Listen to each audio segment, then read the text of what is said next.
Coming up today, it's the news every cancer patient wants to hear. To be told you're cancer-free. But 7 years later, Cynthia Newsome's cancer was back. We catch up with the Kansas City news anchor and learn more about her cancer treatment that wasn't even an option when she was first diagnosed.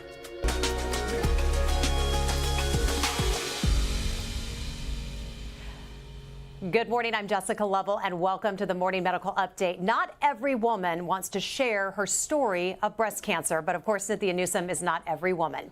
8 rounds of chemo, surgery, and 33 radiation treatments, and after all that, Cynthia's cancer still came back. But we caught up with Cynthia a year ago, and today we get to find out how she's doing in this episode of Where Are They Now?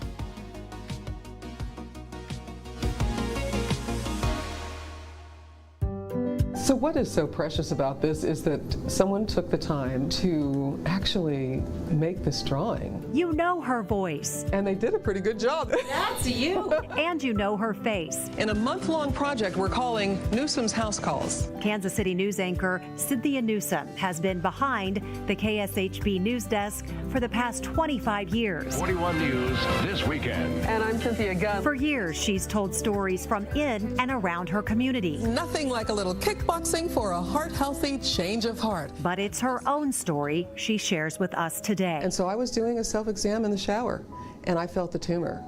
And I didn't know it was a tumor at that time, but I thought, okay, let's get in.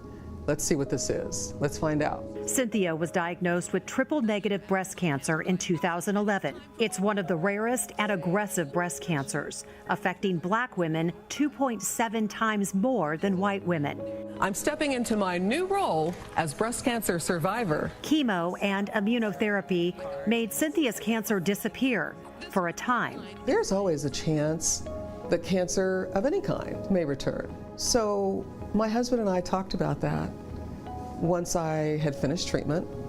And I said, honey, what if? And he said, whatever happens, I'm here. In 2019, the what if became a reality. Hello. Cynthia's cancer was back. What's the latest on the scans? It had metastasized and spread. And I just believe that every day I have on this earth there's a purpose, there's a reason. And I want to have every day that I'm supposed to have and really deliver on that purpose. And that's why I tell people about my breast cancer. Her philosophy, never stop living while you're still living. What do you guys think about that? And working is still a big part of Cynthia's life. Putting it on your social media and your calendars. She recently left the news desk and shifted to a new role at her news station. To get the others excited. Cynthia's story is also being part of the solution. It's amazing because some of the drugs that I'm taking now were not even available when I had breast cancer in 2011. Keep up, babe. At the advice of her doctor at the University of Kansas Cancer Center, I think you can move that pillow. Cynthia entered into a new breast cancer trial. I think it's exciting. I chose to be in a clinical trial because it could help me with my breast cancer, but I do think about, gosh, will this help someone else later in the future?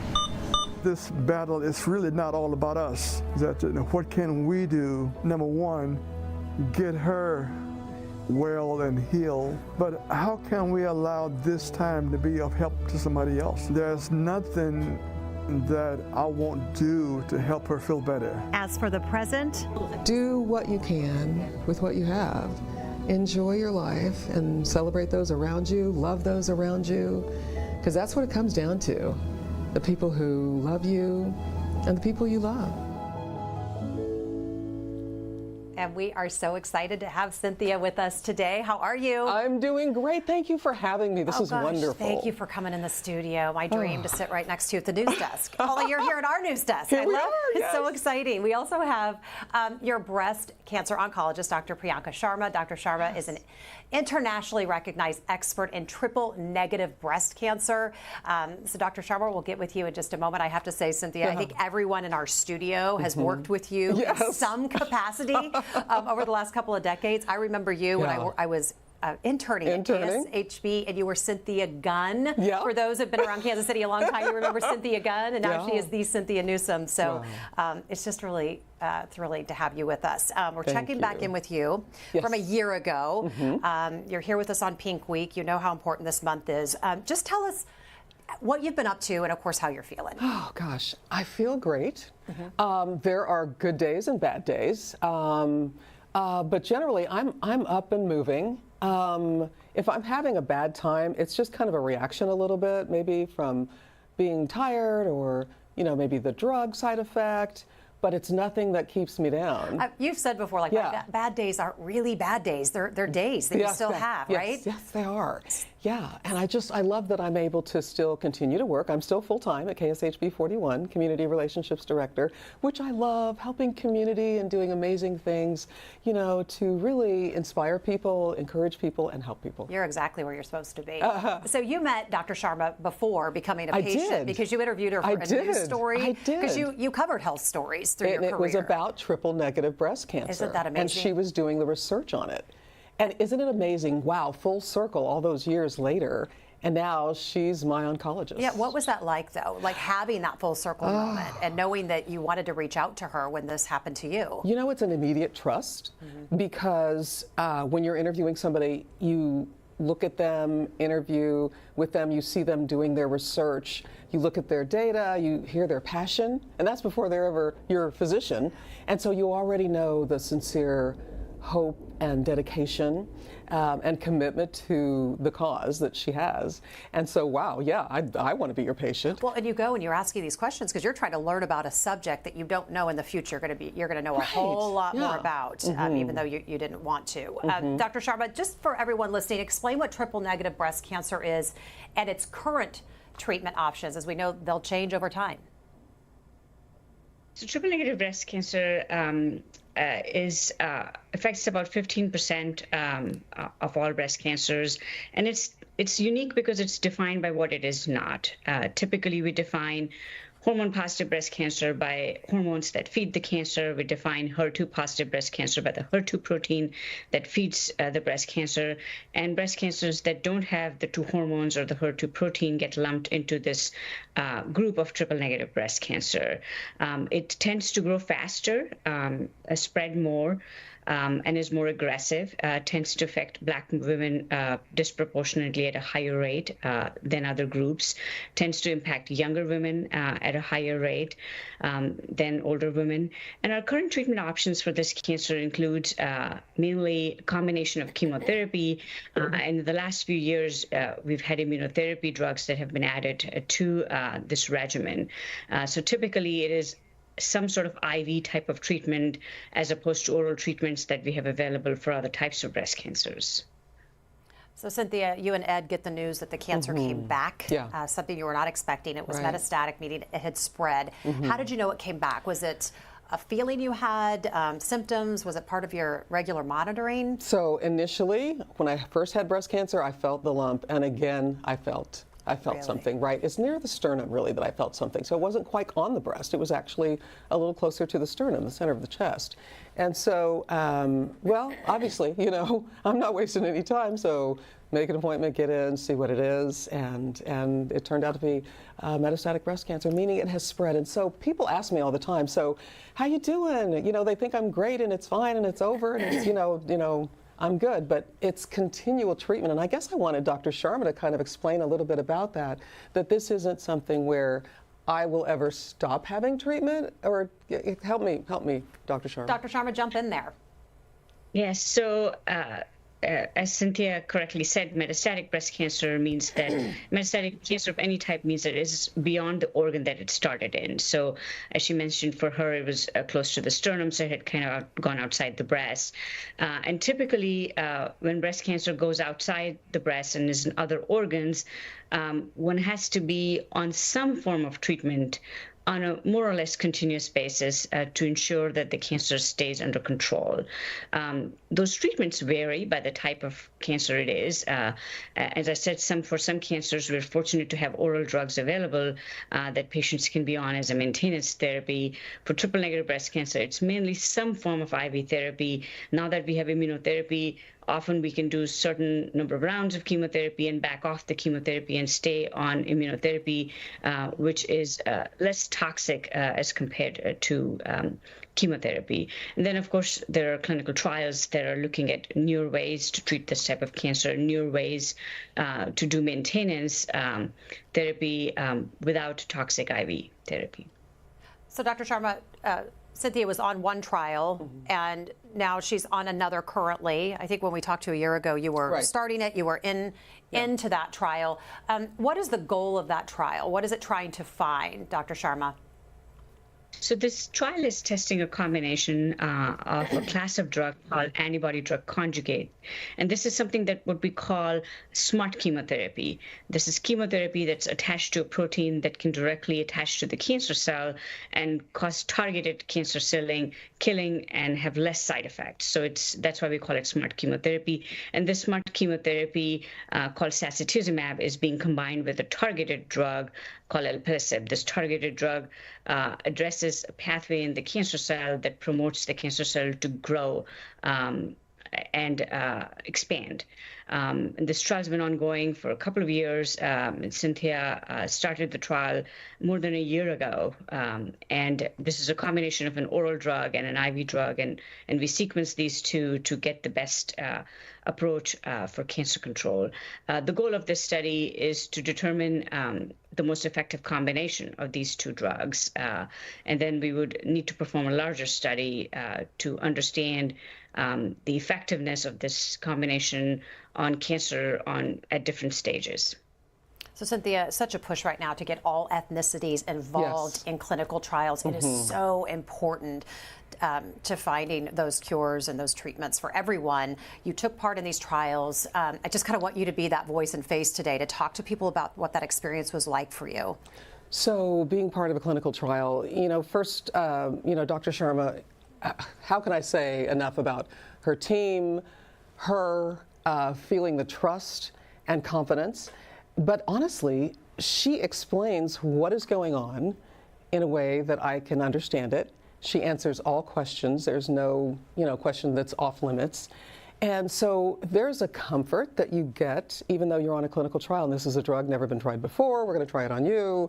Hope it works. Here we go. No, it's a very personal process where they explain what's going on. And so I felt comfortable doing it, and I'm excited, honestly. It's really an excitement. It's a joy. And the stigma has changed when it comes to clinical trials. It used to be something where people are like, I don't want to be part of an experiment. I want something that's tried and true. I want everybody else to go through it. But you've called it exciting because you're able to really change the future of women and men who get breast cancer down the road, right? It is exciting to think about that I had a hand in helping someone else, because I think about those people that were in the clinical trials for the drugs that I used when I first had breast cancer, and I'm grateful to them. I appreciate what they did, and so now for me to be able to full circle make that happen, I'm excited about it, and I'm really excited that the University of Kansas Hospital and Medical Center has been part of allowing me to help spread that word to people. And you're advocating. What are you hearing out in the community? You've really kind of turned this into this mission. What's that been like for you? So the mission is, first of all, we have to have people understand, don't fear breast cancer or any other cancer. We need to get in, get screened, get diagnosed. Yes, we don't want to hear the words, you have cancer, but you don't want to hear them too late. And I just breathe a sigh of relief, because I feel like, my goodness, how long has this been going on? I'm still, productive and moving and working and, enjoying family and life and, my faith and my nonprofit and all of those things. And I think about, wow, if I had waited, what might the outcome have been? So let's not wait. Let's first of all go ahead and get your screenings. And then if something is found, don't be afraid. Don't be afraid, but get empowered, get with a physician that you trust, and move forward with the treatment. And if you need to modify that or change, and in all this time, yes, we've modified, we've changed. The clinical trial was really strong for me at first, and I think we kind of backed down a little bit on the on the strength of it. And now I'm, able to thrive and, have a productive life. Quite the mission. Yeah. I want to touch back on something really important with breast cancer and most other issues. There's always health issues. There's a health disparity. Death rates, as we mentioned, are higher, 40% higher among Black women. That's according to the Breast Cancer Research Foundation. And Dr. Sharma, I want to ask you first, just what can be done to help close that mortality gap, in your opinion? So I think, as Cynthia mentioned, number one is encourage all groups to have screening at similar rates so we can identify cancers at earlier stages, more curable stages. And the second is access to health care and access to good quality cancer care, and that definitely has an impact in outcome, access to good surgery, good chemotherapy, good medical oncology has an impact. And I do think that the scientific community is starting to understand that in spite of these things, there are also biological differences in cancers that occur in Black women compared to Caucasian women. So a deeper understanding of that aspect will also be tremendously important in us being able to have more tailored treatments. And as Cynthia is doing, encourage all patients to consider participation in clinical trials because we need equity there. We need representation from all groups when we test new combinations, new regimens, and ultimately that when they get approved and are available to us to use in clinic, if certain groups are very underrepresented in those clinical trials, we don't have a good understanding of how effective those drugs might be against cancer in those groups. And we also sometimes don't have good understanding of what the side effects might be, because the side effects also might differ in certain groups. So it's important from all aspects. And all of this starts with, as Cynthia said, trust and trust in your doctor, in the team, in the institution where you're at. And clinical trials have changed quite a bit. It isn't always its first ever drug, never been tested. Often the trials at this stage are testing drugs that we know these drugs and we know the side effects, but we're testing novel ways to give these or novel combinations because often you need more than one approach to get to an aggressive cancer cell like triple negative breast cancer, and we're looking at combining more than one agent here.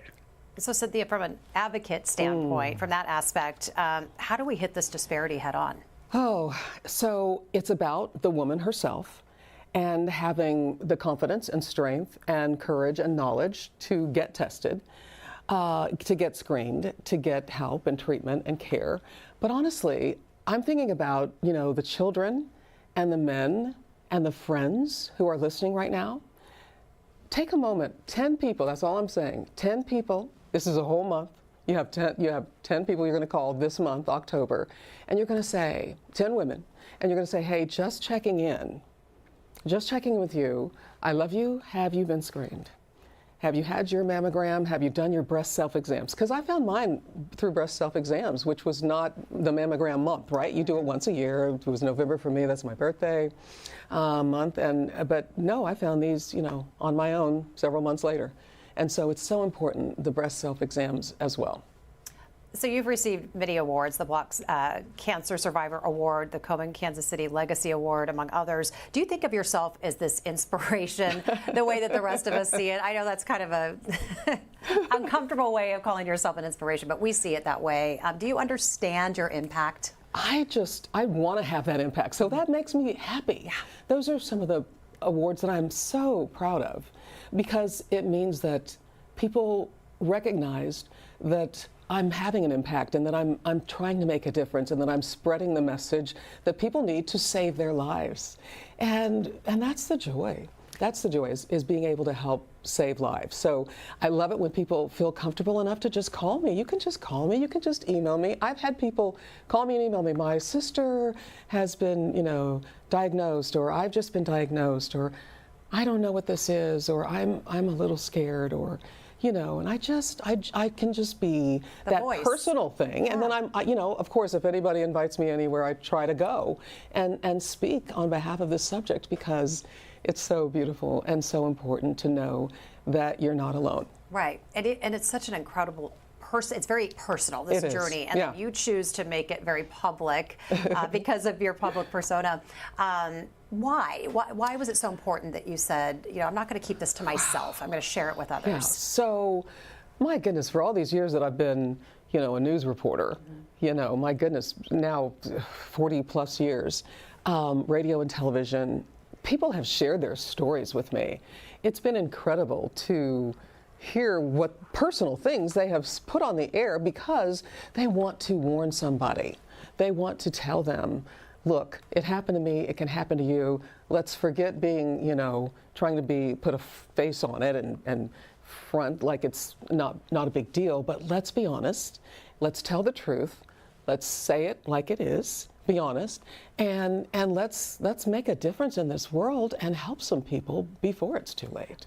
But you've had this huge amount of support, like an entire community, an entire city, behind you, and that is so amazing. It is. But think of the women who just don't have the support that they need. What advice do you have for them? What kind of resources are out there for them? So I think about, maybe you don't realize the support that you have, but it has to start in the hospital when you're getting diagnosed. If you let them know, if I told Dr. Sharma and the team, I don't feel supported. I don't know who I can turn to for help. I need a ride to treatment. There are people who are alone in this world in the sense of no one to give them a ride. They live alone. And they don't, they don't have the financial support that they need. And so to me, it's got to start with the team, the caregiving team. And they can then begin to connect you with those resources. And that's, that's where I would start. But then don't forget that you do have neighbors, that you might not consider going and asking a question to. Yeah. Is it okay to reach out? Absolutely. Okay. Absolutely. Or an old friend, someone that you knew at one time that you can trust. People want to be there for you, but they don't always know how. They don't know how, they don't know when, they don't know what's going on. And so if you don't tell people what's happening to you, then how can they, respond and help? But if you do tell them, they'll respond and help. And I just encourage everybody, don't wait for somebody to say, help, I'm diagnosed, I don't know what to do, I'm alone, I need a ride, I need some food, can somebody go to the grocery, can you please sweep the kitchen? I had a friend come over and sweep my kitchen. And I was like, oh, no. And then I was like, oh, thank God. Oh, yes, please do. No. I say no, but I mean yes. Right, I couldn't do it. And so you find something that needs to be done and you do it, and that's an act of love. It's sweeping the kitchen, but it's saying, I love you and I'm here, so I'm doing the kitchen, so let me know. And you've said I'm here for anything bigger. Exactly. And you've said before, to the supporters wondering what they can do, don't ask, just do it. Just do it. Don't ask. Yeah. So be sure to ask your questions to Dr. Sharma or Cynthia. You can use the chat on YouTube or Facebook. You can tweet us or email the Medical News Network. Info is right there on your screen. Let's check in with Dr. Dana Hawkinson this morning. Good morning. How are you? Hi. Good. Hi. It's a nice day out. So right now we still have 22 active patients in the health system. Again, just the weekly numbers. It has creeped up a little bit the last few weeks. Hopefully there will be a plateau and we won't see any more significant rise over the next few weeks, but we just kind of have to keep our eye on it. And we know that we are still waiting for the major COVID-19 updated vaccine rollout. We know there have been some stumbles, but hopefully that will happen soon, and that will help reduce those risks of those people who are especially at risk of hospitalization. Once they get it, reduce their risk of coming to the hospital. So, Hawk, a local high schooler is being treated for TB. They're a student at Olathe at Northwest. The Johnson County Department of Health and Environment is sending more information to parents and staff and students at the school. But just kind of help us understand, what is TB? How does it spread? What's the treatment? Yeah. So TB is maybe more of the classical, like measles, the classical airborne spread, but it is difficult to get. You have to be in a room with somebody who is actively spreading the bacteria through coughing or things of that nature, because it is mostly a lung infection. Although other sites of the body can be infected, it is really those people with active lung infection who can spread the disease. And again, it does take a while. You have to be in a room with somebody for a long time. So although it is airborne spread, it is a little bit more difficult to catch than, say, something like SARS-CoV-2 or measles. As far as treatment, treatment is typically 6 months to 12 months, depending on the level of disease that you have. And it is typically with 4 drugs and then going down to 2-drug therapy. If there is not significant resistance of that bacteria. So it is a very long time course for this as well.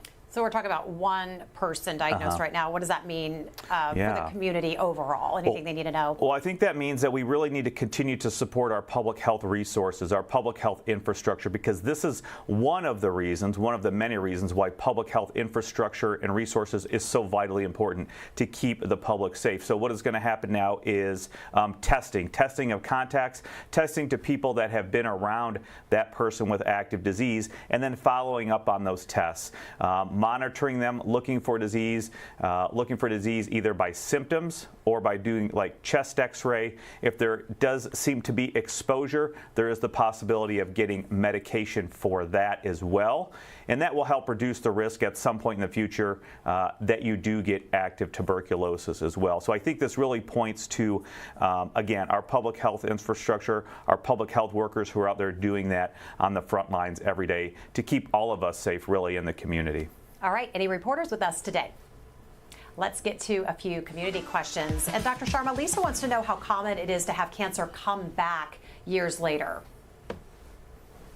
So breast cancer can come back even after initial treatment, and it depends on the type of breast cancer that initially was present. For hormone-positive breast cancer, it can come back 5, 10, 15 years later, and in about 15 to 20% of cases, it does come back.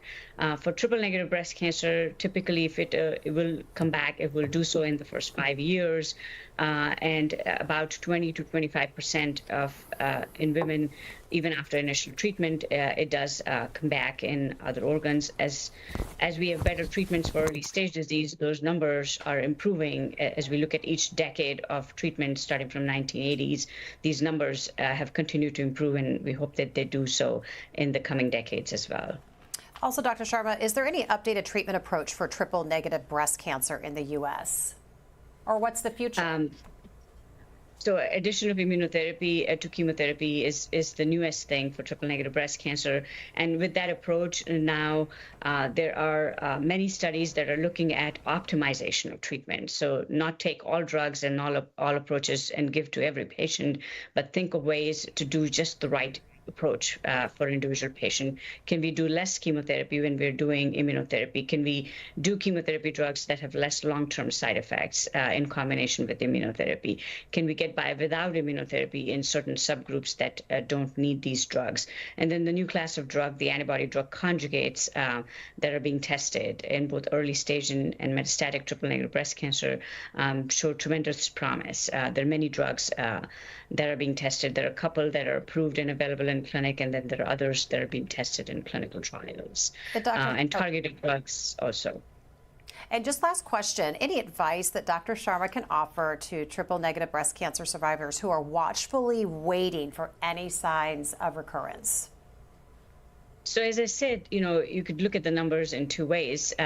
We can look at the number of 20% that it'll come back. On the flip side, in 80% of cases after treatment of early stage disease, there is cure. So I often tell my patients to focus on that 80% number and to live their life, to be with their family, do things that they enjoy, and let your physicians and your doctor and your team worry about monitoring you. You're being seen every 3 to 4 months. You're being closely monitored. Pay attention to things that are unusual and that last longer than 2 to 3 weeks. Normal things like colds, coughs, and other stuff will still happen. But if something comes on and lingers for 3 to 4 weeks and it's just staying with you, call your team and let them know so they can evaluate you. Cynthia, anything to add to that? Oh, gosh. Don't worry about it. But just be mindful. Do your routine exams once a month, but don't let it distract you from living and life. I mean, Dr. Sharma said it as well. Live your life. be mindful of your body. If something happens, get it checked, but don't worry about it. I didn't worry about it for those 7 years, but believe me, when I was doing my self-exam and felt something, then we go into... You got to get back to work. You go back into work and get connected with your, caregiver. All right, Dr. Sharma, what's the takeaway from today's conversation? What do you want folks to know? Advocate for yourself and consider clinical trials, especially for women with metastatic breast cancer. Look into all options, including clinical trials like Cynthia did. And even though the metastatic breast cancer is there, you have cancer. The cancer doesn't have you. So live your life. Enjoy the time you have, spend time with family, work with your team to make changes in your treatment plan so you can do the things that you want. All of the things that we suggest are recommendations. We can tweak them, we can change them to help you do the things that you want and you enjoy. Cynthia, so many great takeaways from your story. What's the one thing somebody hearing from you today, what's the one thing you really want them to take away? I want them to take away, don't forget to call someone. You've got 10 people you need to call this month. That's really what I want them to do, because I want you to encourage people to do their self-exams, to get their mammogram, the 3D image of your breast, so you can get a baseline, and you'll know as the years go on what changes are happening. So it's just a very clinical medical thing, but it's also a friendship thing, and it's a love thing, where we're going to reach out to those people we know, women, and say, I love you. I want you to make sure that you've gotten your mammogram. You do your self-exams once a month. Yeah. And thank you for doing that for me. So. Well, we love ending the show on a call for action. Yeah. So just get out there and do what Cynthia does. Be like Cynthia. We appreciate you so much. And I'm writing you down. You'll be here next year. Same time, same place. Let's do it again. Let's meet up. All okay, right. We're doing it. Thanks to all of our guests, and thanks to our viewers for being with us today. We'll see you back here tomorrow. There's a new tool in the battle against breast cancer. I'm Jessica Lovell. On the next Open Mics with Dr. Stites, we'll show you the science of proton therapy, find out who makes a good candidate for this targeted radiation, and who benefits more from traditional therapy, according to research. Wednesday at 8. Subscribe to our Morning Medical Update and Open Mics with Dr. Stites podcasts. Now everywhere podcasts are available.